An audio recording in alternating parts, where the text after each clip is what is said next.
You gave up a TV job to start a podcast in your basement. If that doesn't scream midlife crisis, I don't know what does. It was Championship Sunday here in Indianapolis. What's the mindset then coming in as a defending champion? I want to win. No, I want to win. The young lady over my shoulder, Caitlin Clark. Not the best looking guy. And I don't think anyone's going to sit here and say, Matt Randazzo was really good looking. What has this last month, 2 months, 3 months been like for you? It's an important fan base for the Fighting Illini, is it not? It is. He turned 69 years young last week. He looked good, Coach. Oh, try it. Thank you. Welcome to Off the Air with Matt Randazzo here on a Monday in the Quad Cities. Monday, May 4th. It's that day everyone walks around saying, May the 4th be with you. I think it's the Star Wars. I'm not a Star Wars guy. I'll be open and honest. I've never watched a Star Wars. I think I watched the beginning of one when I was like 5, and then it just never. So I always get trouble for that. I've never been a Star Wars guy, Star Trek, anything like that. But it is May 4th. Welcome to the new week. Hopefully you're having a good Monday. Thank you for letting us help you through your Monday. It is a Monday after a long weekend for myself. I took Friday off. I took Friday off from the show, but I had a bunch of stuff I had to get done. So got a lot of things caught up when it comes to the behind the heat scenes side of the show.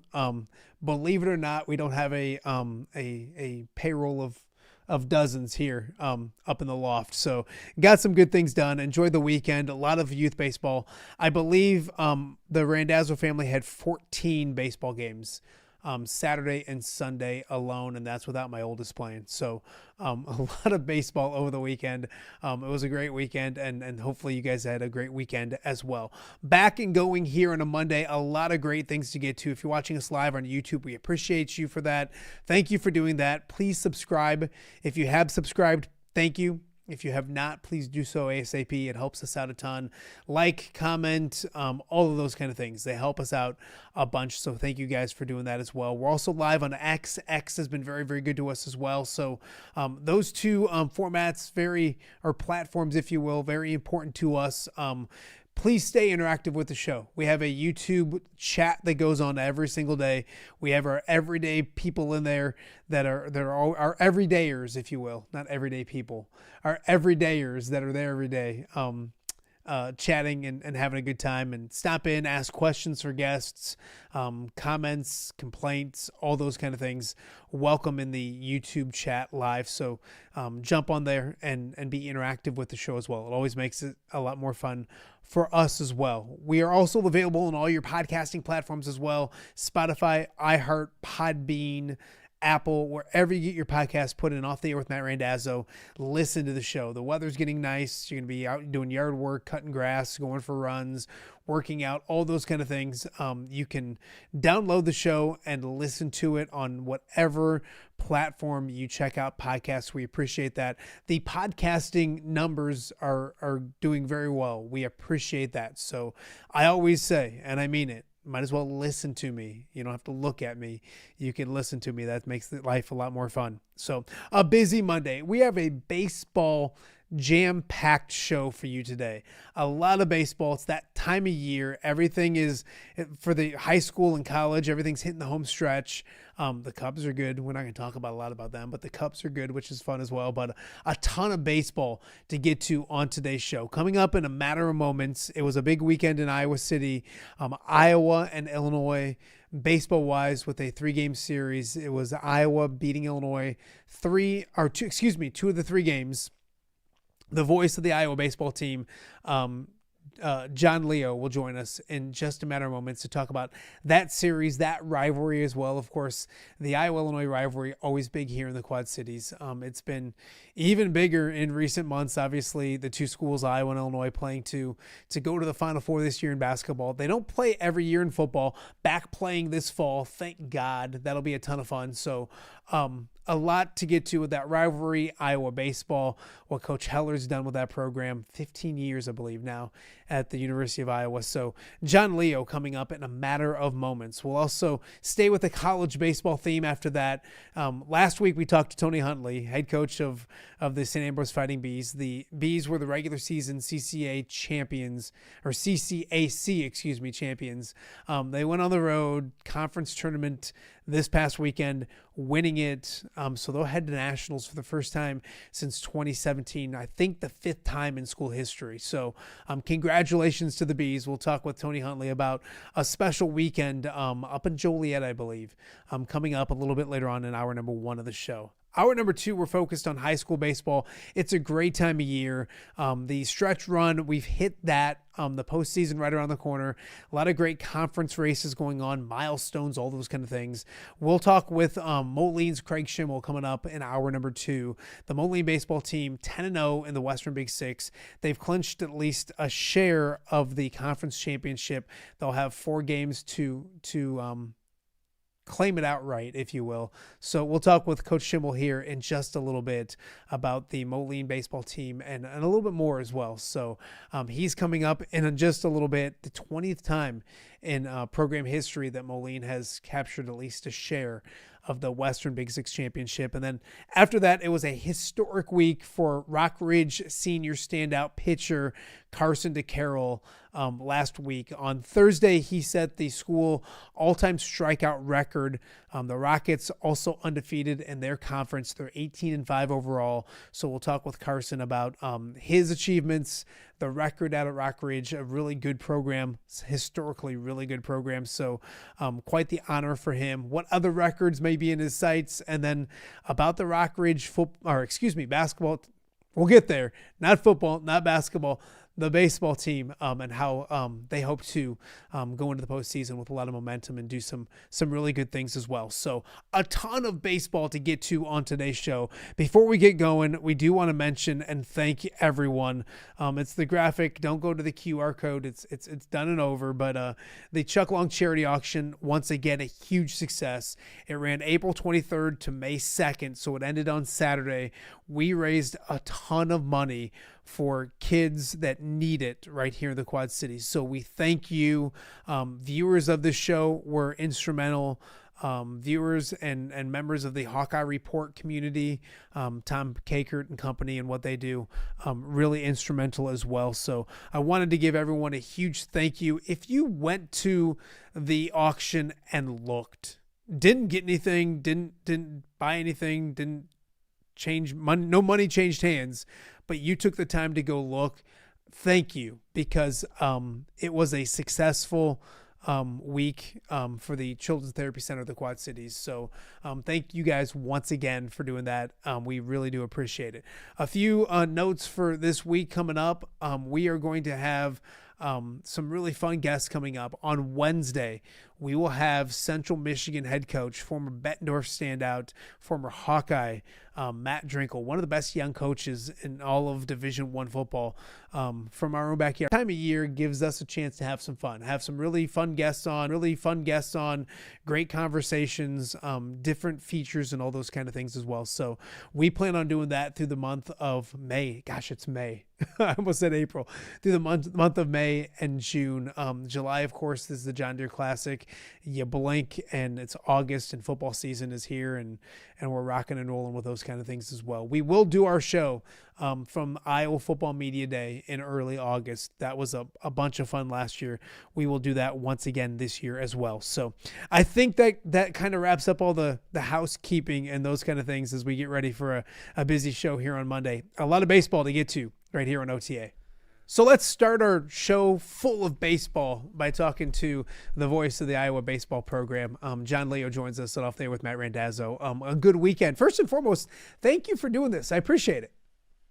Yeah, thanks for having me on, Matt. Always good to see you, and really always good to talk Iowa baseball. Love the program, love Coach Heller, and to promote it, to get it out there as best we can is always there. And yeah, it's not as bitter as the basketball rivalry is, I would say, because there's so much mutual respect. And I think there's respect on the basketball front too. But it's interesting that you bring that up, because I was talking with Illinois baseball's radio voice, Scott Beatty, the other day on our pregame show. And right before we called the interview and I kind of signed off and pitched it to break, he had to lob in something about the win for Illinois in basketball season. So that kind of fired me up a little bit. But Iowa and Illinois, baseball-wise, as I was doing my prep last week, they haven't played too much over the years, and I think that's a shame. That's wrong. You know, we hadn't beaten Illinois in a series since 2019, but we'd only played them a handful of times since then. So very strange. And I think that Iowa and Illinois is one of those series that need to be played almost every year. It needs to be one of those locked-in featured series for us in conference play. No, absolutely. It's funny you mentioned that, because football's the same way. They play football this year, and it's been 3, I think, since they played in football. Basketball, they at least play once, but I think they should play twice, and I'm an old school. I'm the Quad City guy, so I get it on this end as well. It was a good weekend, and it's been some good weekends and some really good stuff for Iowa baseball of late. You love a sweep. Everybody loves sweeps, but to get 2 or 3 from what I thought was a team similar to Iowa? I think Iowa is a better baseball team this year, but similar maybe to Iowa when you look at the big picture and wins and losses and some of the teams they've beaten along with Iowa and all those kind of things. To get 2 out of 3 this time of year, what does it mean for Iowa after this weekend, and why was that important? Iowa has stacked a couple of nice weekends in a row now. Took 2 of 3 from Maryland 3 weeks ago. Last week, swept Indiana in Bloomington, which is a really hard thing to do based on their ballpark and how good Indiana typically is at home. And so Iowa had made up some ground in the last 2 weeks in the Big Ten standings. And then right back at it again this week with Illinois, a game up on Illinois going into the weekend. And Iowa was pretty much in a tie for 7th, tie for 8th, top 12 teams make it into the Big Ten tournament. And so this was another really important series in that, okay, you can separate yourself from Illinois and continue to climb up the Big Ten standings. And so getting that Friday night win was huge, because then you knew that Illinois would be scrambling a little bit, because you take that Friday game, which Iowa struggled with early in the season, losing on Fridays a lot. Now Iowa's won 3 Fridays or series openers in a row. And so we had Illinois on their heels after the first game. And then to win on Saturday, you clinch the series a day early. You know that you're going to stay ahead of Illinois in the standings, and you can kind of look upwards towards like a Michigan or Ohio State and see if you can track them down. But you know that you're putting separation on the teams below us. And so that was something that was really important. And of course, you love the sweep, but it's always hard when you don't get the sweep. When you only take 2 and you lose the Sunday game, it leaves kind of a bad taste in your mouth, because that's the one you have to sit on for a couple of days before you play your midweek. But tip of the cap to Illinois. They came out. I don't really want to say that they were desperate or they didn't play that way. They played really well, though, on Sunday. Their freshman pitcher was outstanding. He was really good, and he held the Hawkeye offense in check. So Illinois, they needed the win. They had to have it so that they could stay in the conversation for the Big Ten tournament. But Iowa's pretty much in the clear now. 12 Big Ten wins. They've really come on strong here the past month, I'd say. You look at the last 3 weeks, and I know there was a hiccup against Illinois State this past midweek. Don Umland was the plate umpire, so I blame Don Umland for that game 100%. He's one of the worst umpires in the history of baseball. I kid. But they have been playing good baseball. Take away Illinois State, and obviously yesterday you just ran into a really good pitcher. You see them every day. You're around them all the time. You've seen development, the growth of this team. What is it about this team that you've liked in the last 3 weeks that has them playing really good baseball?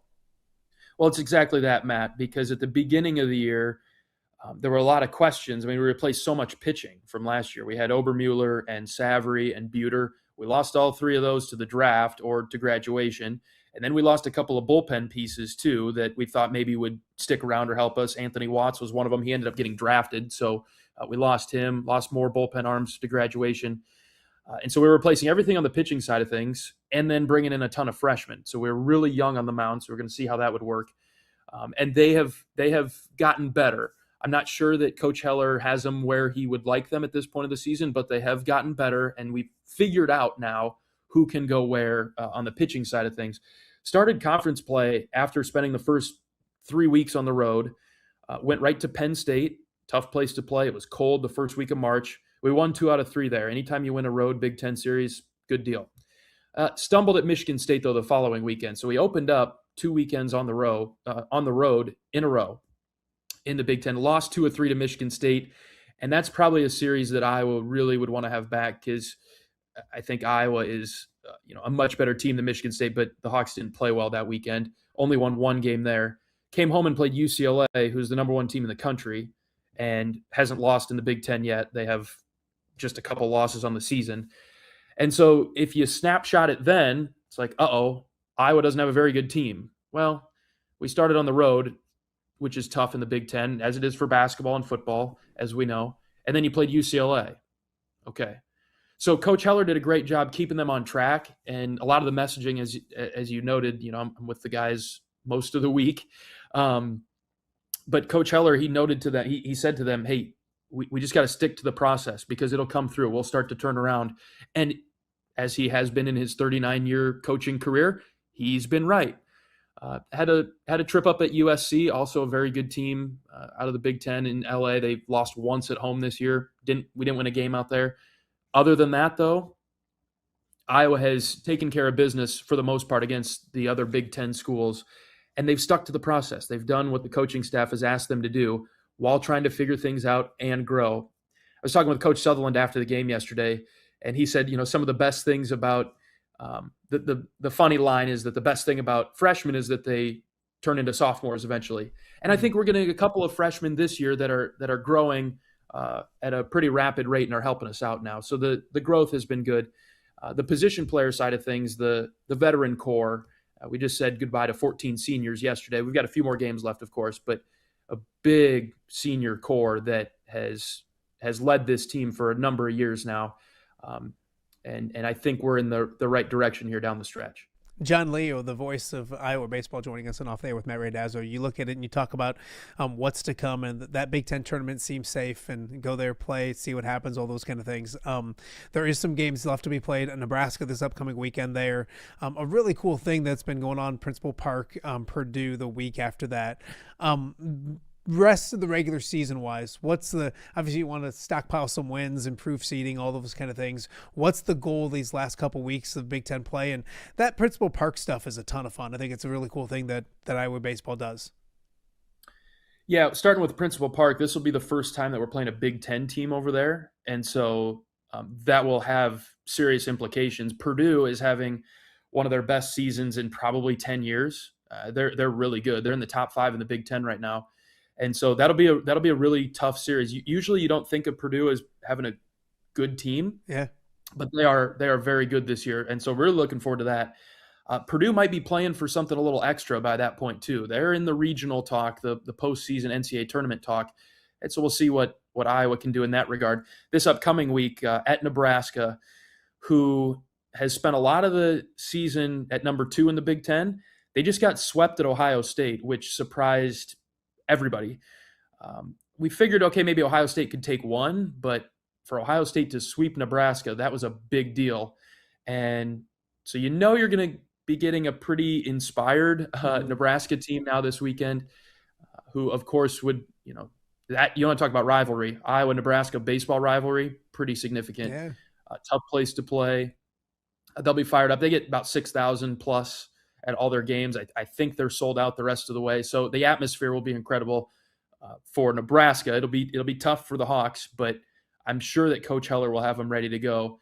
But like I said, Iowa's in a pretty good spot Big Ten tournament-wise. 12 was kind of the number that we talked about, 12 conference wins, and Iowa has that now. It would take a pretty bad stretch out of Iowa and then some help from other teams to knock Iowa out of the Big Ten tournament. But I think in terms of the standings, a couple wins the rest of the way could help Iowa climb. They're currently 8th in the Big Ten, top 12 make it. Could get to 7th, maybe 6th, but I think it's more about just playing good baseball. We're playing our best baseball right now, and that's the important thing to do as we flip the calendar to May. John Leo joining us right now. A few more before I let you get out of here. You mentioned Nebraska, and that's a fun rivalry. Nebraska doesn't beat Iowa in anything, which is always fun this time of year. But that rivalry is great. Just the vibe around the school. You're in the athletic department. You're there. You see it. Football's doing great things. Women's basketball, men's basketball's got great energy right now. All of the sports. What's it like being at the University of Iowa right now? Baseball's been great. Coach Heller does an amazing job. What's the vibe in that community right now? Because it does feel like Iowa athletics in general, most of, if not all of them, are trending in a really good direction. Yeah, I would agree with that. There is a buzz, and that even though Coach Ferentz has been here for a long time, even though we've had some men's basketball success, now going to a first-year head coach. The women's basketball team still continuing, their trajectory, and then when it applies to baseball with Coach Heller, it's arguably one of the most successful programs that we have at the athletic department because Coach Heller has won 30 games in every year that he's coached here, with the exception of the COVID shortened year. Wow. Okay, so 30 plus wins in all years that he's been here, except for when we didn't play 30 games, pretty much. Sure. And so to be around that, despite the fact that a lot of these coaches have been here for a long time, it always feels like we're continuing to build. There isn't the stagnation that you see from school to school and other places. It feels like there's adaptations, there's still growth, there's still an upward trajectory. And I think for those of us that work in the athletic department, we promote that, we guide that from our media relations or communications standpoint, and then we get to ride along with that because then we do the same. And so I would say, yeah, there's still a lot of buzz, but it's kind of different now. I mean, there's just constant excitement. We go from one thing to the next, and as long as Coach Ferentz keeps doing what he's doing, which we see a lot of success there. That leads right into basketball season, and then basketball and wrestling as well leads into baseball season. There's so much overlap there that it's kind of unfortunate that by the time basketball is over, people are like, oh, let's go to baseball now. And there's like one home series left. Yeah. That's a discussion for another day. Sure. But yeah, the momentum is really picking up again. I don't know if there was a lull, but it's tangible. You can really feel the palpable energy within the athletic department now. I got to talk to you quick about the sports information staff and what you guys do, and Matt Weitzel, James Allen, Bailey Turner. I'm going to miss a bunch of people. So, but you guys are really good with what we do. Super 11, which is basically an award that says you guys are awesome at what you guys do. In fact, I have lined up, the big interview is next Monday. Matt Weitzel is going to come on the show to talk about some of his, but I know you guys are proud of what you guys do when it comes to that aspect of your job and the sports information and getting out and promoting Iowa athletics. Talk about that, because and the guys you have in there that are doing great. They're following legends like Phil Haddy and Steve Rowe and those kind of guys as well. But what is it like? It's a tight knit family, and your guys' job is to promote Iowa athletics, and I feel like you do a great job of it. Yeah, all of us in the department, in the communications department, we are from Iowa, except for Weitz. Weitz is from Illinois, but he has been here his entire professional career. Yeah. And so for him to be the leader of our department, it obviously makes it feel like he's a Hawk for sure. Sure. But I think there's just a different element for us in the department because we're all pretty much born and raised in Iowa. I mean, I'm a third generation Hawk. My grandpa wrestled at Iowa. My dad went to medical school here. I did my undergrad and my master's here. You can see the flags up. I've got my home adorned. But I was actually describing this to somebody the other day. I don't know that I could do my job as well anywhere else. And it's not because I try harder for Iowa. It's more that I have and I think I do speak for the communications department at large here. I have such a good relationship with all the people. Like, I'm very close with Coach Heller. I work for the volleyball team, the track team, and the swimming team. I'm close with those staffs. Now, growing up as an Iowa fan and traveling the Big Ten with my dad, going to all the football games, going to all the basketball games, wrestling meets, things like that, it's in my blood. It makes me want to do a better job for the programs that I cover, for the people that I share the stories of. Not because of my professional growth. Of course, I would, I always want to be doing a good job at my job, but I feel like I'd be letting them down if I didn't bring my best. And I can't imagine letting the Tiger Hawk down, letting the programs down. And I do think that is across the board from Whites at the top to myself, who is towards the bottom of the totem pole in the department. Stop. You're never, no, go on. No. But I think from top to bottom, however we want to do that, I think that's actually a common theme. Like, we show up for Iowa because we're so connected to it. And I think that's what makes working for Iowa athletics different than anywhere else. And I don't have a ton of experience elsewhere. Don't plan on finding out, but that's a message that I would share. And I do have a lot of experience elsewhere. 25 years of doing it in this area and having kids from the Quad Cities go all over the country, and us trying to line up interviews with different universities and different colleges and those kind of things. And I'm an Iowa guy, but I will say that, like, it's just different. And I think that's the refreshing thing is, see, the communication is great. And for people to understand, if we want to talk to kids, we don't just go and text. And it's hard for us sometimes. I've had my hand slapped because, like, I'm trying to think who it was last year. It might've been Cooper Koch. I thought he was in the portal portal. He wasn't in the portal. He got back home, and I said, hey, and they're like, remember to go through us, which is totally understandable. The beautiful thing with Iowa and the sports information department and everything up there, communications department, is that they communicate. There's some places that, like, you'll shoot an email out and then you'll shoot another email out. And hey, we don't care if we're told yes, no, whatever. It's like we're kids. When I was younger, I didn't care if I don't get a cookie. Just tell me I can't have a cookie. And so, like, that's what I love about the University of Iowa. They give us a lot of cookies. I'm not complaining. We eat well, but the communication side of it is great. You guys are all awesome. I've appreciated the conversation. Iowa baseball back home tomorrow night. One last home game. Yep, Tuesday against St. Thomas, last chance to see the Hawks at Banks, and then on the road at Nebraska, and then Purdue in Des Moines. Yeah, so for the people watching on the WHO streaming app and you're in Central Iowa, mark that on your calendar. Get to Principal Park and watch the Hawkeyes up close before they go to the Big Ten tournament. John, I appreciate your time. You've been awesome. We'll catch up soon. Thanks, Matt. Thanks for having me. All right. That is John Leo, the voice of Iowa baseball, doing a fantastic job in all of his jobs. He just rambled off all the sports that he's working with and doing, and then also the voice of, I just got tired listening to his list of responsibilities, more or less. And here I am up in my loft talking about sports every day. Some people work hard in life, and then there's me. But we have more to talk about today. It's a baseball-filled show. We have Tony Huntley with St. Ambrose University. The Bees are conference champions and tournament champions as well. They're going to the national tournament.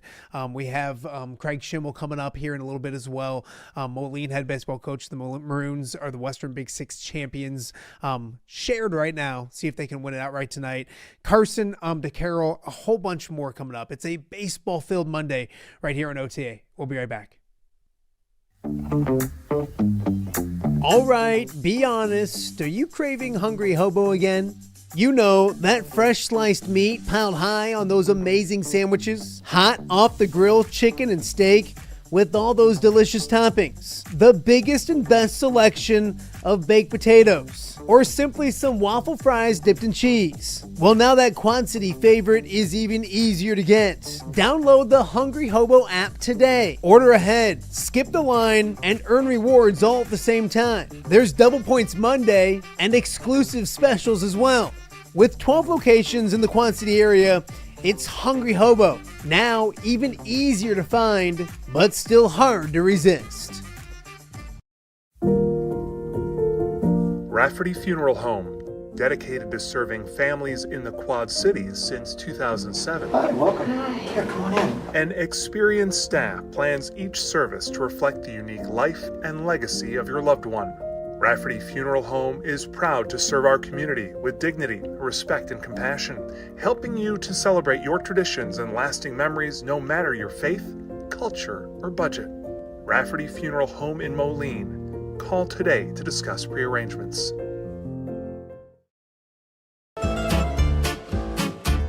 When it comes to quality, convenient pizza, Godfather's Pizza in Silvis has you covered.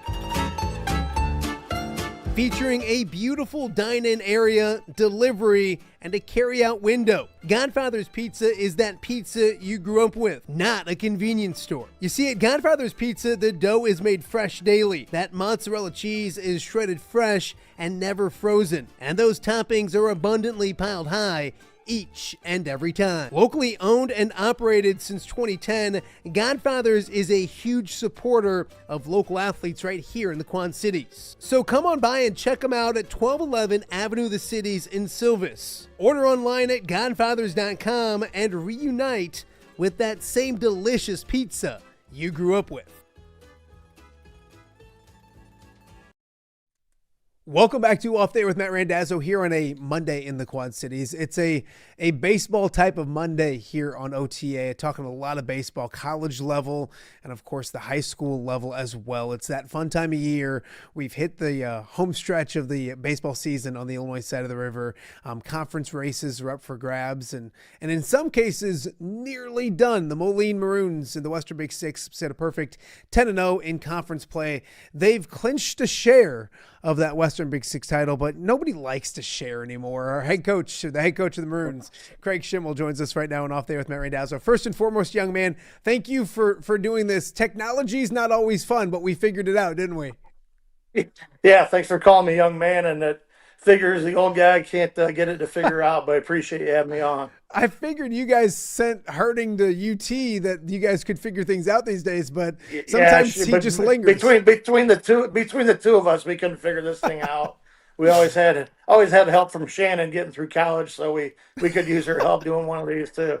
I love it, Coach. Well, it's been a fun season for the Moline baseball team. A lot I want to talk to you about, but the first thing is what we just started with. Western Big Six champions, at least a share of it. I think it's the 20th time in program history, something like that. They're all special. What does it mean to have at least a share of that Western Big Six title? It means a ton, and like you said, the older you get, you find out the harder they're hard to get, and you never know when the last one could be. So, each time that you can clinch it, like I said, you don't know what you're going to get with the upcoming season. So it's good to, but I don't think our kids really were looking to share it with anybody. So we got 4 games, hopefully to win one more and kind of keep that thing to ourselves.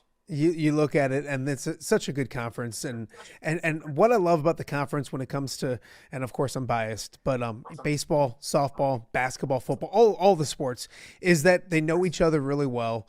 The coaches all know what they do, the style of game they like to play, call, all of those kind of things.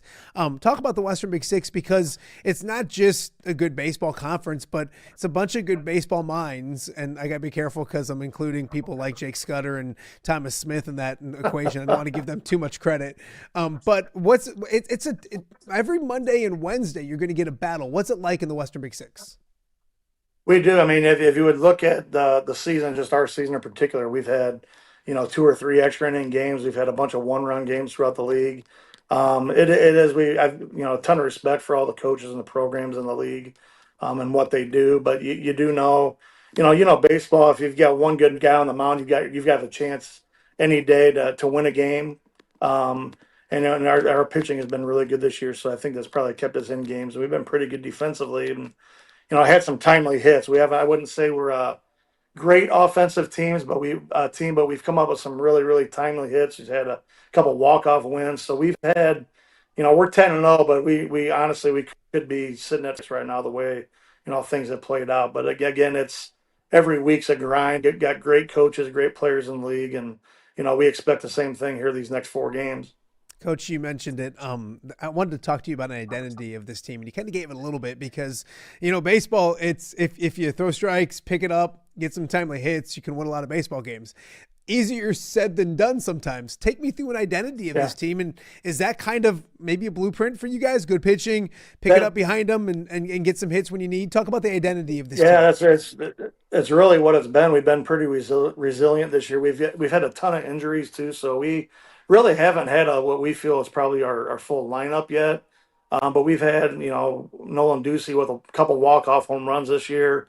Drew Phelps, who's a, 2-year starter for us, all conference players, had some big hits, had some really good pitching. And, kind of by default, we've had to move some guys around, like I said, because of injuries. And we found a shortstop in Colin Ledbetter, who we feel has been, really good defense. And like I said, they've been really to be around, great kids, and so like I said, we scratched and clawed and found a way, just gritty, I guess.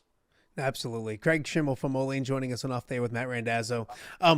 Goals and expectations for this team, and we mentioned the 20 conference championships. Moline Baseball is a fantastic program, and it goes well beyond you and your staff and what you've done. You're part of it, obviously. What are the goals and expectations? Because it starts with that conference championship. How good can this team be? And you mentioned baseball's an any given day type of thing. What's the mindset as the postseason nears as well? Sure. Every year we said basically we have 3 goals. Number 1 is to win 20 games a year. But that's our goal that we set out. We try to set up. It's gotten a little bit harder and harder every year. We play a pretty tough non-conference schedule, so trying to get to that 20-win mark has been a little bit more challenging. The last few years, we always set up a second goal to, try to win a Western Big Six championship, and then our third goal is just to try to advance as far as we can in the postseason. And we feel like if you do those first two things, you're the third thing, you've got a pretty good opportunity to, to hopefully compete for at least a regional championship, if not move on a little bit farther than that. Coach, you look at this stretch run with these guys. You get to play some big games conference wise. You also get to play some big games that maybe aren't conference wise. One of those was Friday night, the Douglas Cup, the Bender Lindauer Douglas Cup. Obviously, the Rock Island Moline rivalry is big. I've had some even tell me like it's big. And these games, Alleman and Rocky play each other as well. And the conference games are super important and probably more important. But that Friday game was important. You guys got the job done. You beat Rock Island 13-3 to get that cup. What does that cup mean? And those names on it, I think, they encompass a lot of good about baseball.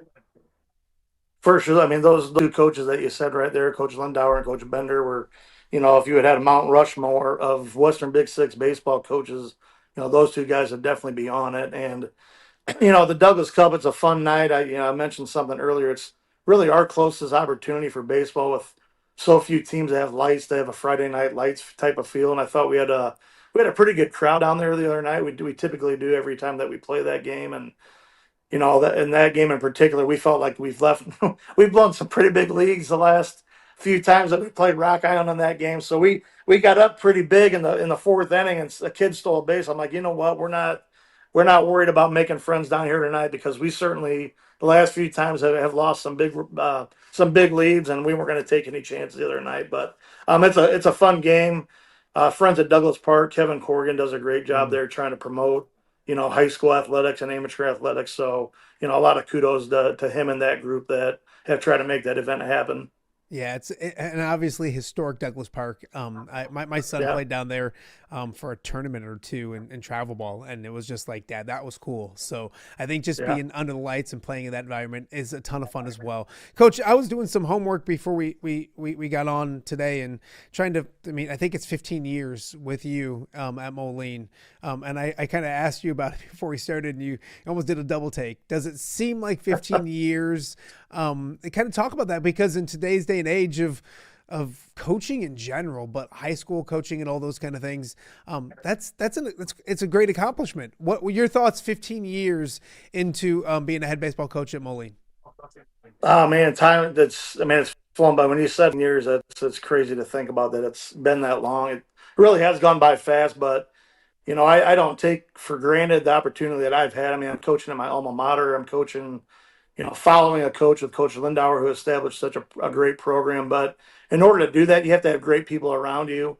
I start off with my assistant coaches. We've had a pretty great staff for years and years. There hasn't been much turnaround. We've been together for a long time with Coach DeCarol being around we've been together now for 25 years as assistant coaches, and now where we're at. But also the kids that we're coaching, we got great kids, great administration. The parents, they're very supportive, and if you don't have that formula, there's no way that people can do that for that long. So I've been really blessed to have those things that have gone my way and be able to do this for such a long time. You mentioned the Mount Rushmore and Bender and Lindauer, obviously two of those, and obviously Lindauer is very important to you, probably when it comes to how you look at a game and how you play a baseball game. What are your coaching influences, if you will? Is there a group of certain guys that you say, I pulled from, this is how I learned the game, those kind of things? But I mean, it goes way back to every coach that I've had. I mean, I going back to my freshman year in college, I played at Kishwaukee with a coach who ended up being a major league scout for years and years, Tom Bernard from the Chicago area, and then Gary Huber at Blackhawk College made a huge impact on just, I'd say, just how to deal with people and the psychological part of the game, and then Todd Becker at St. Ambrose had a big influence, and then I would never admit it. I hope he's not watching this so he doesn't. But Scott Harding had a huge influence on me. Being his assistant coach, I was a young kid, first time really, getting to coach at a high school level. But being around him in the Assumption program for 3 or 4 years, it was good. He just same thing, taught how to organize a practice and do things the right way and how to treat kids. And then obviously Coach Lindauer, that speaks for himself. The opportunity that he gave and what he has established, and just kind of ride his coattails, I guess, and kind of follow through with what he established. So, I've been really, really blessed to be around a lot of great baseball people. Coach, I got some bad news for you. Scott Harding's my biggest fan. Like, he loves the show. He watches every single day. Cannot get enough of the show. So I'm definitely he's hearing the nice things you're saying about him. Craig, before I let you go, I want to throw some fun questions at you, some goofy questions in a way. And I want to start with and baseball is my theme for the show today. And you baseball guys are crazy when it comes to superstitions. I've been around the game. Are you superstitious? On a scale from 1 to 10, how superstitious are you? And if you are, give me some of the big ones that you might have. I don't consider them. I probably was a little bit earlier in my career. As the older I got, it just kind of has gotten away. I'd say on a 1 to 10, I'm probably a 5 now. Back in the day when I was playing, I'd always wear the same pair of shorts, the same undershirt, whatever it was. But I'd say I'm probably a 5 now. But back in the day, probably an 8. Okay. And besides the shorts, what's the strangest one you've seen? You've been around baseball for a long time. Do you think is there any former teammate or yourself or player, is there any crazy superstition that maybe stands out the most to you? I mean, it's typically a left-handed pitcher that has some kind of thing, back in the day they wore the same underwear or whatever it might be. But again, you take that with a grain of salt with those lefty pitchers. There's all kinds of different things that they got going on. I love it. Coach, if you could have dinner with one person in the entire world, who would it be and why? Oh my gosh. You're putting me on the spot here with that question. Yeah, this is no easy. This is no softball interview. Come on now. This is the tough questions.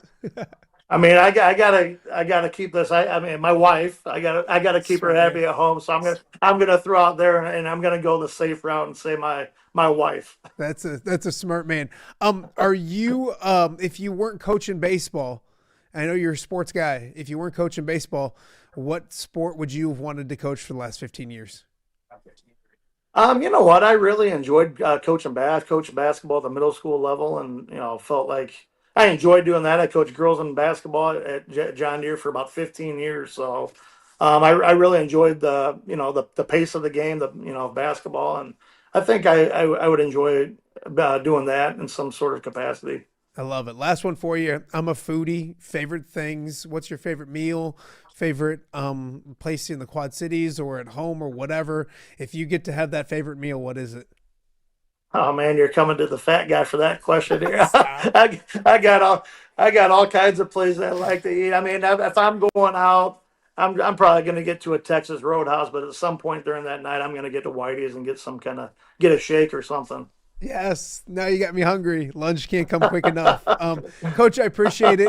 You have a doubleheader this week with United Township. That rivalry is always great. Before we let you go, and we talked about the Rocky rivalry is great. There's the Alleman rivalry. Yeah. That UT rivalry is pretty darn good. We talked about that knucklehead Scott Harding, which has gotten way too much pub on my show today. So we've got to stop doing it. But and they've done a great job. Todd Thompson, Coach Harding, Scott Harding with having fun with that rivalry. It's a fun rivalry in baseball too, as well, isn't it? What do you expect from the Panthers? It is, yeah. The last couple of years they've gotten it. I think we're 0-4 the last 2 years that we played them, and the last 2 years we've been playing for a conference championship. So we've had a little bit of something to play for with them the last couple of years, and our guys are, they remember that we've got a 3-year starter that hasn't beat UT yet, so they, they're looking forward to coming out. Maybe a little bit of less pressure because of the situation that we're in and having to win 1 out of our next 4 games, but they certainly are taking the mentality as a team that they don't want to share this thing with anybody, and they've seen the last 2 years that UT has celebrated while we've had to sit in the other dugout and watch it all. I think they're looking forward to this week. Coach, I appreciate you. Best of luck tonight, the rest of the way as well. Tell Darren Phelps I said thank you. You know what that means. And I shouldn't say that because Darren has made me vomit several times when he used to work me out. And I don't think he claims me as one of the people he used to work out. But tell him I said thank you. We'll catch up again real soon. Thanks, Coach. All right. That is Craig Shiml, the head coach of Moline Baseball. Western Big Six champions. They're sharing it right now. We tell kids to share. He is not telling his kids to share right now. They got a chance to wrap it up outright tonight, Wednesday if it doesn't happen tonight, a couple games tomorrow or next week as well. a coach would prefer to get it done tonight. So we'll see what happens this evening. We got a lot more to get to. It's a baseball edition of OTA. We're going to continue talking about the boys of summer right after this. For over 65 years, Lindquist Ford has proudly served the Quad Cities. And they're just getting started. Looking for a new ride? Check out a healthy mix of new and quality pre-owned vehicles ready for you. Need service? Skip the waiting room. With free pickup and delivery and mobile service, they come to you. No delays, no hassle. From routine maintenance to a full-service collision repair shop, it's fast, friendly, reliable, and always transparent. Lindquist Ford, serving the Quad Cities since 1959. Experience the difference today. Hello, Crawford Company. You're not gonna believe this. My air conditioning, plumbing, and electricity are all on the fritz at the same time. Well, lucky for you, we do all three. Hey, it's the Crawford guy. One call to Crawford can fix all your household problems. For heating and air conditioning, plumbing, and electrical, count on the experts at Crawford Company. Like me, the Crawford lady. And me, the Crawford guy. Bryant, whatever it takes. Welcome back to Off Day with Matt Randazzo here on a Monday in the Quad Cities. It was a big weekend, once again, the second straight big weekend when it comes to the St. Ambrose baseball program. The Bees, of course, winning the regular season conference championship, and then they went to Joliet this weekend and picked up the CCAC tournament championship as well, clinching their ticket to the national tournament. And back once again, our good friend and head coach over at St. Ambrose University, Tony Huntley. I guess my first question is, did any birds crap on your head this weekend because it was a good weekend? No, I did not. No. Believe it or not, no. I got so much feedback from that, Tony. People love that story. They were painting at the stadium, so about the fifth inning of our first game, getting a headache, and I'm like, man, high off of paint fumes. So maybe that was it. I don't know. There you go. Whatever it was, the Bees are heading back to the national championship, first time since 2017. I guess the obvious question is, what was this weekend like for you guys, your team? And obviously special to win the conference championship in the regular season last weekend, but to know you're going to the national tournament, do something that hasn't been done at St. Ambrose in nearly a decade. I think maybe 5 times total. What's it mean what did this past weekend mean for you? Everything for the guys. I'm just happy for the guys. Actually happy for the program, because this is what we were striving for 3 years ago. We're always trying to get there, but it's just a tough road, and going from 10 teams to 9 teams and only having one bid, it's tougher. So, the guys, this is what we set for. We said, hey, let's just mess around, get here, see what happens. And then when we got there, let's go get this. So, just extremely happy for the guys. It's fun to see because, and when we talked, you're like, we just still didn't play well. So you're typical head coach. You're not content ever. But what's it say about those guys? Because, we talked a few things and you didn't swing it great. Got great pitching, which is always important this time of year. But what's it say about the guys that they continue to find ways to win, even though old cranky head coaches still aren't happy? Yeah, I wouldn't say unhappy, but yeah, I mean, it's the coaching cliche, right? You're going to get great pitching, timely hitting, right? And great defense. And we did that at times, but overall, we really didn't play a clean game. And we talked about it, and we said, hey, that this is baseball, right? Like, we won the first game really. I think we had 4 hits, and one was a 2-run homer to opposite field. That was at a huge time, 2 outs. I think it was 2 strikes too. And as soon as we took the lead, the game was over. We had 3 pitchers step up that, had been struggling a little bit, not bad, but hadn't been throwing well. And they all came through like, hey, I hope we get 3 innings and we get 5 and 6 out of these guys, right? We got 5 innings in relief in our second game, and he was lights out. And he came off the mound, his 3rd inning pitching, chase, and ball's hitting the air, and he's walking off the mound. And I'm like, oh, man, baseball gods, please. But he was so confident, like, I got this, guys. I'm shutting it down. The second game we won, we were down we're down 3. We got a rally going. Third baseman standing on third base. The tying run's coming around third, gets tripped. 3-man crew, nobody sees it. Oh, wow. Nobody sees it. So now it's 3-2. Next pitch, boom, 2-run, or 3-1. It would have been 3-2. Next pitch, 2-run homer. And McBrien's coming around third base going, Coach, we got you. Like, yeah, that's this group right here. Like, hey, it's fine. We got 9 innings. And I've been telling them, don't play the scoreboard. Just play every inning, every pitch. And these guys are doing it. Like, there was no panic. What was the celebration like Saturday evening? And you get 2 chances to do it. You didn't have to put much stress on yourself and have to deal with that. But what was the celebration? You talked. It's a close knit group. They want to win. They want to do things that the program set goals out to do. What was that celebration, that trip home like for you guys? Some of it was a blur to begin with. I just told the guys with 2 outs, and we bring Guzman in, and of course he walks a guy, and you're going, still got a 5-run lead. And then 0-2, 94-mile-an-hour pitch, kind of up in the zone. Kid sticks a bat out, hits a 3-run double. Now you're going, man, we got a ball game, right? With their best hitter coming up.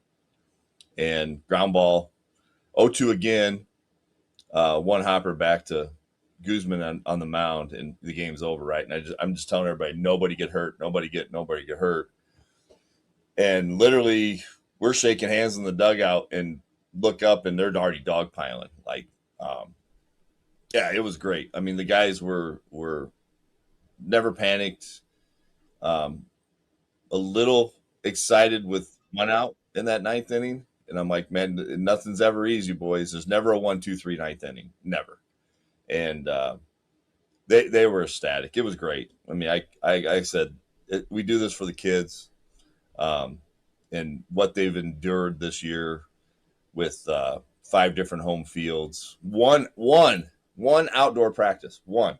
Wow. Thanks to the River Bandits. No way. 1 outdoor practice. Yes, 1 outdoor practice.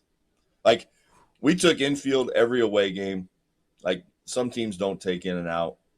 We do, just because we get a practice in before we play a game because we're outside, right? Yeah. But yeah, a lot of people don't know that. 1 outdoor practice all year. And they're heading to the national tournament. Yeah. Tony Huntley joining us on Off Day with Matt Randazzo. You look at, I want to look ahead a little bit.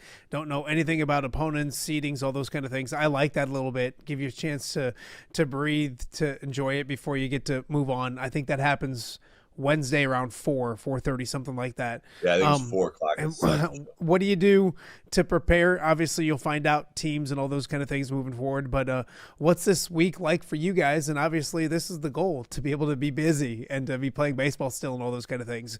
How do you look at the future now? Now we're in, right? So now it's, hey, just go. And we do this for the most part. We just go play baseball. And there was a little bit of that after losing that first championship game. We're in the dugout, and they're like, oh, they're bringing their ace back, who threw 122 pitches 2 days before that. And you're like, so what? So we get to face their best, right? Like, but they kind of, we had most of the starters in the dugout, and I just looked down with a few, big choice words and said, they can throw whatever they want. We're going to play our game and win.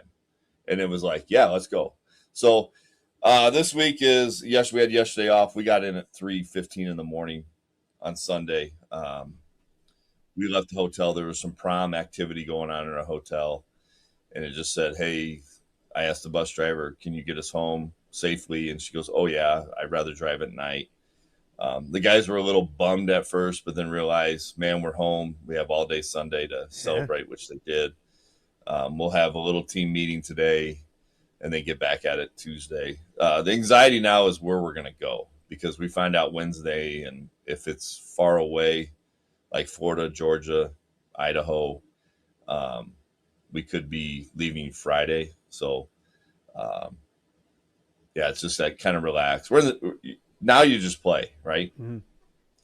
I mean, we're going to go there and win and try to get that World Series. And if this group plays how they've been playing at the right time, we can get it. So it's nice to have a week of relax. The other thing about it is this week 4 finals.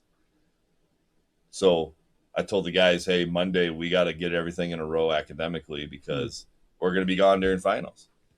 So, and a lot of people have tests this week, so practice might be interesting. But finals, what's that? Yeah, I didn't have finals. those when I was in Ambrose. Oh wait, Right. I probably did. Well, I just maybe didn't do well. And most of them said most of our tests are this week, Coach, and which is true. Nobody really has finals anymore unless you're in a nursing class or there you go whatnot. But, Tony, I told them we're still looking for a 3.4 GPA as a team. There you go. So you gotta be there was some smart grumbling there. There was some grumbling there, but I love it. Tony, we mentioned it last time we chatted last week. This is the last year of the conference. You want to take everything and go, and you did. What obviously maybe a little more special knowing it's your last year of that conference. You guys go to the Heart next year, and it's another challenge in that conference, a really good conference next year as well. But did it mean more walking out of the conference with the regular season, with the tournament championship? That had to be a little extra special. Yeah, and that was some of our motivation all year. Everybody gears up to play us because, one coach this weekend goes, "Man, you guys came up Wednesday and you didn't." I'm like, "Yeah, like, why wouldn't we?" They're, "Oh, big charter bus." We hit at Joliet Junior College on Saturday morning because the guys wanted to get up and hit, so we went and hit earlier than normal. And it was like, you guys get this, you guys get that. That was from another coach. Man, you guys get a lot. And I'm like, if you only knew, if you only knew. I can tell them, I go, yeah, we may get a charter bus and stay in a nicer hotel or something, but I go, we practiced outside once. Yeah. Like, you know what I mean? Give and take for here. So yeah, everybody gears up to play us, regardless of who it is. They want to beat St. Ambrose. We're kind of the stepchild of the conference. We always were. Nobody liked coming out this way to play us. So taking that regular season championship and then taking that tournament was a little bit of motivation of the guys. And they, we got afterwards. And I said all week, we're not leaving. We're not leaving. The whole Wolf of Wall Street type thing. And they're playing it. So and that was the best part. We got in the huddle afterwards, after getting the trophies and that, and we did our thing. And I said, we're leaving now with everything. And the guys just erupted. It was great. That's awesome. Tony Huntley joining us enough there with Matt Randazzo. A few more for you. Coming up later on today will be the official words, but we'll break a little news. And you're the conference coach of the year. You guys got 4 guys on the conference team. Guzman is the pitcher of the year. I know you're going to be modest and not talk about the coach of the year type of thing, so we'll start with the other awards. 4 guys probably seems like a little bit too little. Maybe that's my opinion. But the important one is pitcher of the year. Talk about that guy, what Guzman's meant to you all year, and you get to take him to nationals. That's a pretty good chip to have, Coach. Yeah, Dominic, he had 2 buddies on the team. He was at a Division I program as a relief pitcher. He threw in like 32, 36 games last year, and he just wanted to start, and that's why we got him. I remember him calling me, and I go, "Why St. Ambrose?" And he goes, "I want a chance to start because I think I could be a starter at the next level." And he goes, "And if it's a relief guy, it's a relief guy. I want to give it a chance." So, and I asked him flat out, "Why us?" And he goes, "Got a couple buddies on the team. I want to start. Can I have that opportunity?" And I said, "Absolutely." And then he asked about NIL money, and I said, "Yeah, I'll give you $2 extra on the road to eat." Like, and he laughed at that and goes, "All right, I'm in." And I'm like, "I haven't given him a scholarship yet, nothing." Yeah. And he goes, "Yeah, I'm in. I want to come." So our goal was to have him come here.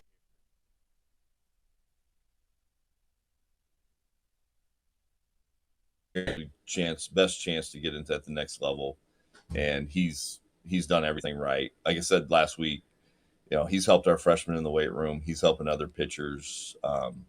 Very grateful for the opportunity, and he's been awesome. So the biggest thing for him was to get him that pitcher of the year, because now he has a chance to be an All-American, which he, that's all you want. Give him a chance to get his name up there and get him seen a little bit more. So. Absolutely. Last one, you're the coach of the year.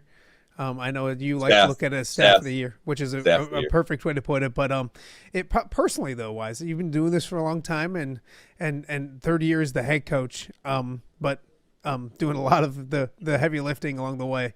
What's it mean? And it's last year in this conference. You can smile a little bit. I know you got to be modest, but you can smile a little bit as well. It means a lot to you and your staff, doesn't it? Oh yeah, it does. I mean, Joe DeCarol puts a ton of hours in recruiting. Ton of hours in the cage. Nick Volmert, pitching coach, he's doing my old job as facilities. Like we're in the 5th inning of the first game on Saturday, and you got 2 text messages about, hey, can I have the dome on Sunday?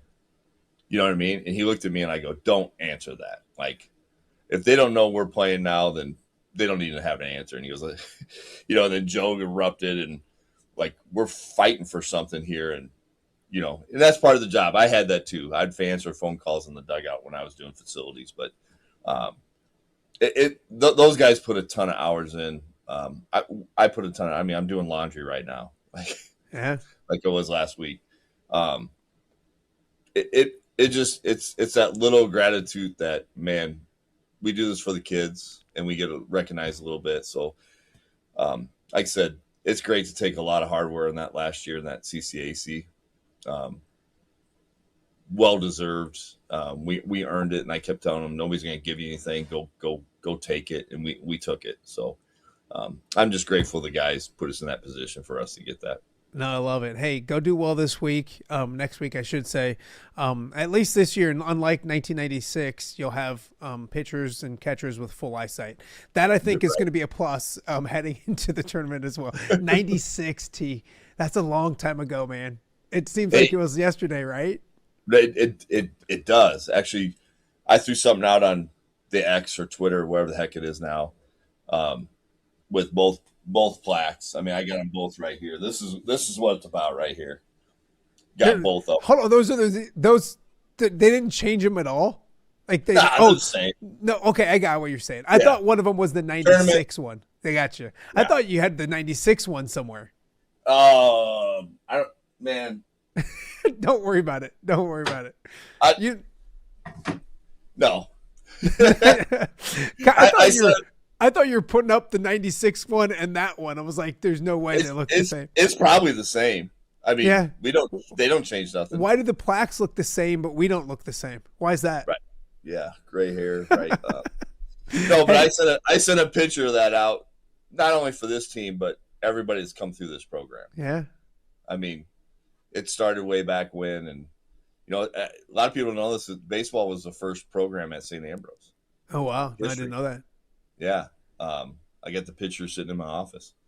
It's and I sent it out, and the alumni just popping. Congrats, thanks. That's what it's about. The old guys, us old guys, and then these new guys, and hopefully somebody can get a relationship, get a job through an alumnus, whatnot, right? Like, just proud all the way around. Love it. T, I appreciate you. Enjoy this week. Get your laundry done, and we'll catch up after Nationals. Thanks, my man. Yeah, appreciate you. Sure. Yeah, right. Thank you. That is Tony Huntley, the head coach over at St. Ambrose University, the baseball team heading to the national tournament, first time since 2017. No bird crapping on his head this week, but I feel like, how about some OTA karma credit? Like we had them on last week, boom, they go win. So maybe we did the same here today as well. So we got a lot more to get to. It's a baseball busy Monday right here on OTA. We'll be right back. Hello, Dan Pearson here of FCA. Our team is thrilled to support Off the Air with our good friend Matt Randazzo. We share the view of the power of sport when it comes to relationships, including the influence of the coach. FCA believes the coach is the most influential person in America. Matt celebrates local coaches and athletes. His content is informational, insightful, and inspirational. Our Fellowship of Christian Athlete team loves partnering with Off the Air with Matt Randazzo while we engage, equip, and empower coaches and athletes in our 23 counties. FCA, the heart and soul in sports. View from the West. the podcast covering Illinois high school football. It's going to be a hard-hitting game. It's going to be great football. Weekly analysis and reaction from around the western side of the state of Illinois. This is the game we had circled when the year started. Follow along on YouTube and subscribe wherever you listen to podcasts. It's big-time football out there tonight, and I know we can play big-time football. You from the West. We got you covered.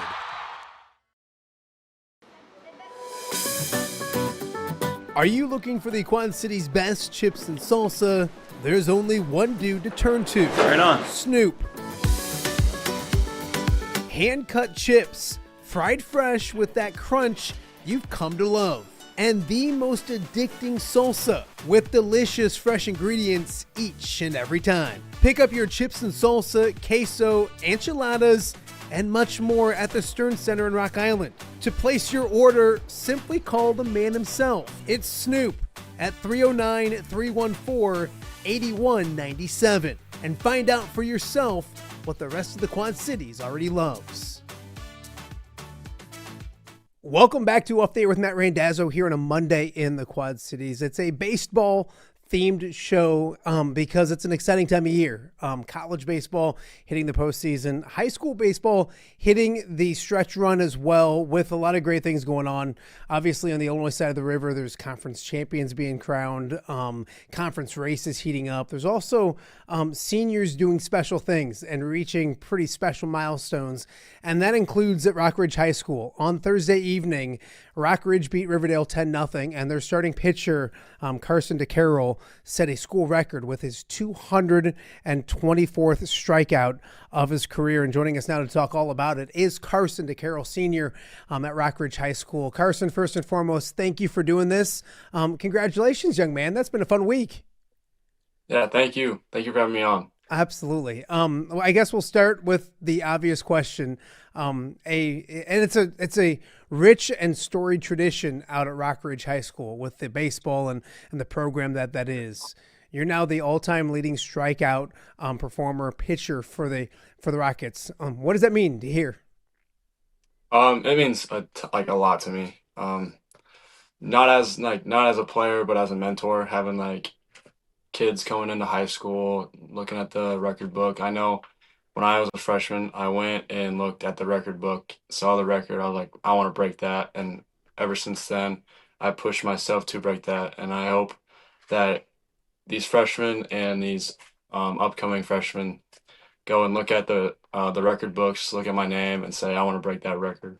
I love it. And well, don't break it too soon.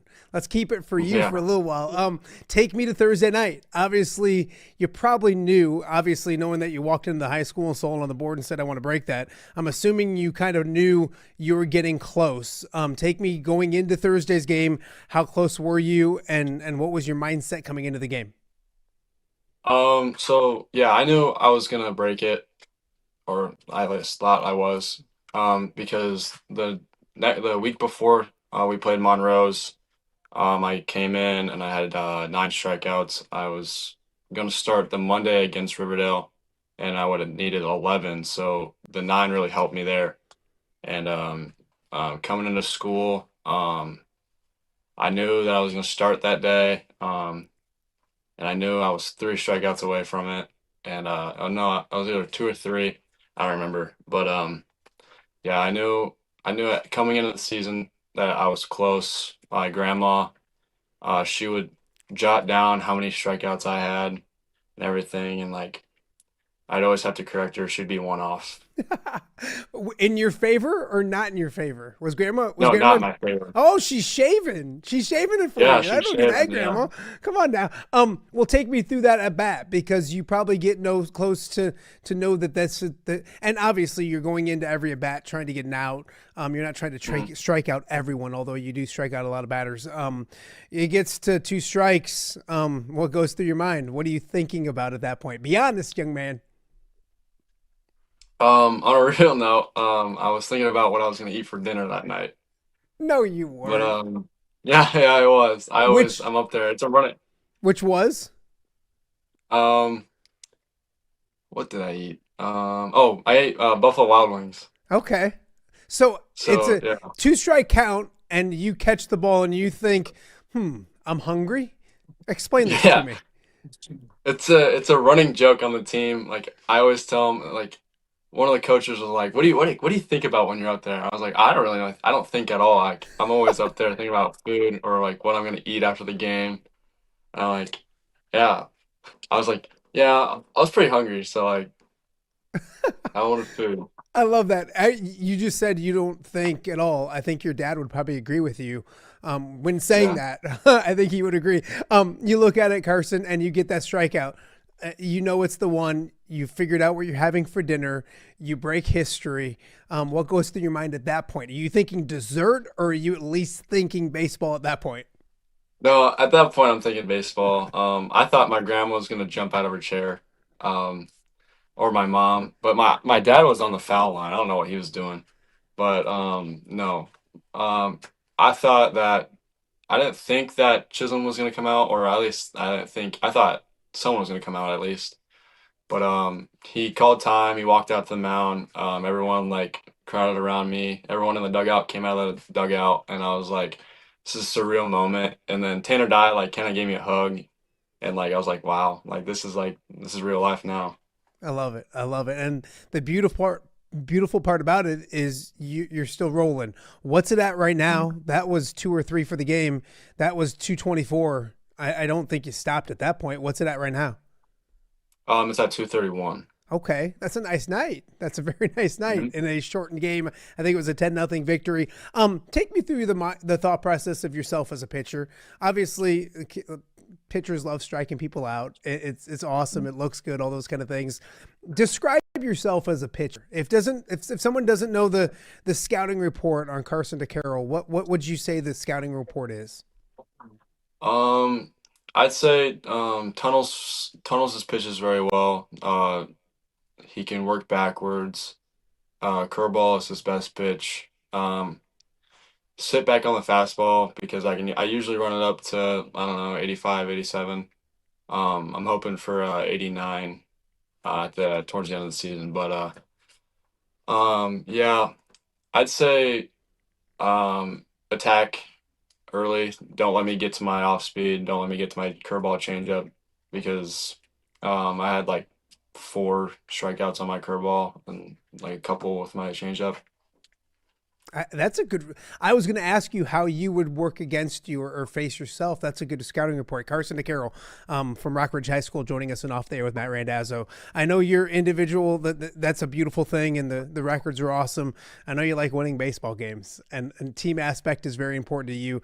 It's a good Rockridge baseball team, 18-5 overall, undefeated in conference play. What is it about this group, these guys, that you guys like right now as the postseason starts coming closer? What makes us special is 11 of us have been playing with each other for the past 3 years. Like we have 11 seniors, and we're all very motivated seniors. We came up short last year in the regional championship to Sherrard. 2 years ago, we lost in the sectional semifinal to Illini West, and we're all just sitting here. We're all motivated, and we have the depth everywhere, especially with our pitching. We have Colin Schwagen, Ryan Elke, Braden Brown, Tanner Dye, and Caden Mama. And we have a ton of talent all over the field. Peyton Downing, great bat. Carsen Dekeyrel, my brother, great fielding, like great shortstop. And then Braden Oaks, he's my catcher. He caught me all winter. And then our outfield, Liam Steele, Aaron Wheatley, Magnum Chisholm, anywhere you look on the field, we have so much talent, so much depth. It really helps in high school baseball. You mentioned Braden Oaks. You ask Braden when you see him, the best coach he's ever had in baseball history for himself is yours truly. I don't want to brag or anything, but ask Braden when you see him next time you see him. I love B. You look at the goals moving into this season and the rest of the way. Obviously, you mentioned there's high expectations. How do you guys approach that? Obviously, 10-0 in conference play, a big doubleheader with Orion starting tonight. Is it conference first? Is it win every day and be cliche on me? Is it a regional sectional? Like, what are the goals for this team as you move forward? Obviously the big goal is state. I feel like we have the experience. And obviously we have Orion tonight. Orion's a good team. But if we beat Orion tonight, we clinch the conference, and that's, I don't know when the last time we won a conference, but obviously state's the end goal. But we got to take it game by game. We want to keep winning. We're a 7-game win streak right now, and we're hoping to win out at least. And my personal goals, I still got 2 records I want to break. I want to break the all-time win record, which is 21. I'm sitting at 18. Okay. And then the ERA in a single season is a .32. I'm sitting at like a .36. So no more runs given up. All right, no more runs. Yeah, so you no want more to be runs. what you're saying is you want to be on the show 2 more times, right? Every time you break each record. Yeah. All right, I got you. Carsen Dekeyrel joining us on Off There with Matt Randazzo. Tell me about this team off the field as well. Maybe in the dugout, those kind of things. You mentioned the talent and all that kind of stuff, and that's a great thing. Obviously, 11 seniors probably lead the way, and like you mentioned, pretty close. What's this group like off the field when it comes to camaraderie and teammates and all those kind of good things? We're all like buddies. We're a fun group. Chisholm, he might be annoyed with us sometimes, but he always starts laughing at some of our jokes. Yeah, when we went down to Jacksonville, we all went out to eat. We bought fart spray, and we went up to one of our coaches, and we started spraying him with a fart spray. Which coach? Coach Tate. Oh, he's got to love you guys. Yeah. And then when we were down in Jacksonville, we had a fun time down there all together. It was a great bonding experience. And then we're gonna go down to Quincy next week, and we're gonna stay down there, and hopefully we're gonna have another fun time down there. I love it. I guess that's the next question I can ask you is if there's a class clown on this team, or 2 or more, who would you, in a good way? I'm not trying to get anybody in trouble, Carson, but No. who's the class clowns on this team? There's one that's super funny. I have to say Owen Steele. Owen Steele is probably the biggest class clown on the team, and then runner up is Tanner Dye. Those 2 are probably the 2 funniest kids on the team. And yeah, they just whenever you get out there and you're out on the field with them, they just, I don't know, they just make it way more funnier. I love it. Carsen Dekeyrel joining us on Off There with Matt Randazzo broke the Rockridge strikeout record last Thursday. Some fun some fun questions before I let you get out of here. If you could have dinner with one person in the entire world, dead, alive, whatever you want to do, it's my game, it's my show, I can do what I want. Who would it be and why? So I was joking with the team yesterday, and I said I was gonna say Colin Schwagen. You could do that. Yeah, but on a realistic note, I'd probably say Turk Skubal. Okay. I watch him a lot. I love watching him pitch. I love watching him off and on the field. Yeah. Love it. If you could, you mentioned food and you mentioned Buffalo Wild Wings. I believe last Thursday night I was at Culver's and one of the buses came flying into there. So you obviously chose Buffalo Wild Wings over Culver's. What's the favorite food, the favorite meal, those kind of things? Favorite food is definitely Pancheros. Okay. What's the order? I want the order burrito with rice, no beans, chicken, obviously extra chicken, and then queso. Okay. Get me hungry. Is there a pregame meal? Is there something that you have to eat before you go onto the mound and pitch? No, but I do have to drink a yellow Red Bull before the game, and then during the game I have to drink a blue Red Bull. Okay. So that gets me into my next question. You baseball dudes are weird in a good way. There's superstitions everywhere. How superstitious are you on a scale of 1 to 10? And give me some superstitions because I know you have some, young man. I am probably a 9 or a 10. All right. I'm very superstitious. I love it. Lay it on me. What are they? Okay, so 1, I have to wear the same shorts on every start. I wear shorts under my baseball pants, Okay. so I have to wear the same shorts every start. What are they? And then Are they like um, a reason why? there's not a reason why. It's just I wore them on my first start. I did good on my first start, so now I have to like piggyback off of that. If it ain't broke, don't fix But, yeah. it. I like it. All right. Yeah. What else?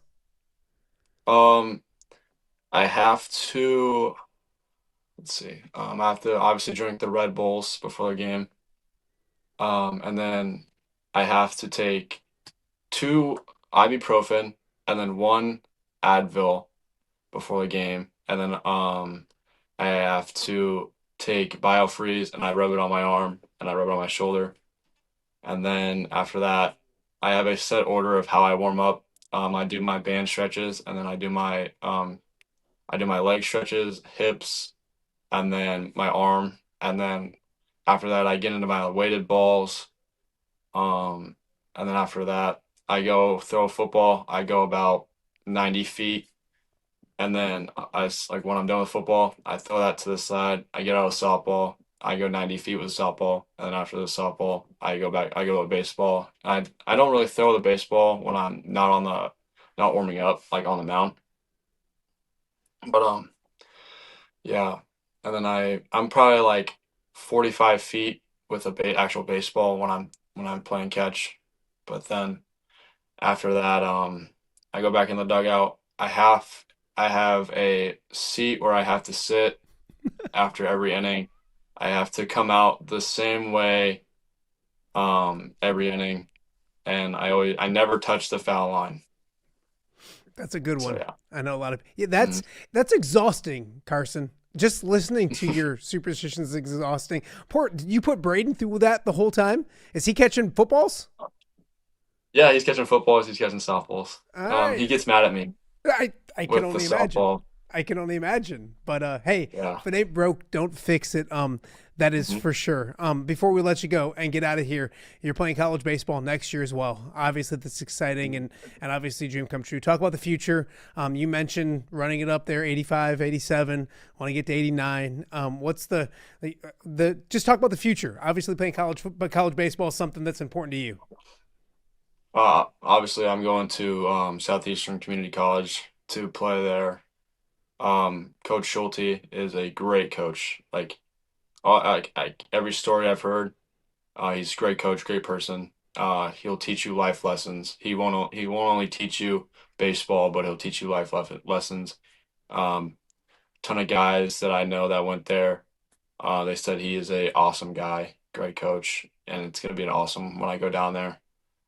They all said that I'm gonna improve a lot with his coaching, and I mean that's what I want. And obviously Gavin Aubrey's down there right now. I can't wait to get down there with him. I can't wait to get down there with a couple of my travel ball teammates. And yeah, it's really exciting to know that I'm gonna play at the next level and hopefully keep going on from there. Absolutely. Before I let you go, I gotta cause some trouble in the house. Who's the best DeCarol in baseball? There's a lot of them. And is it when all's said and done? Let's do it like that. When all's said and done, who'll be the best DeCarol? Hopefully me, but close second. It's probably gonna be Kane. Okay, look at you. That's a nice big brother right there. Yeah, I love it's it. probably gonna be Kane. Callan's playing football. He's gonna be a football kid. I love it. Well, your family's a fantastic family. We're pulling for you. Congratulations. 231. Is that what it is? Yeah, 231. What's it going to be when it's done? Do you have a number?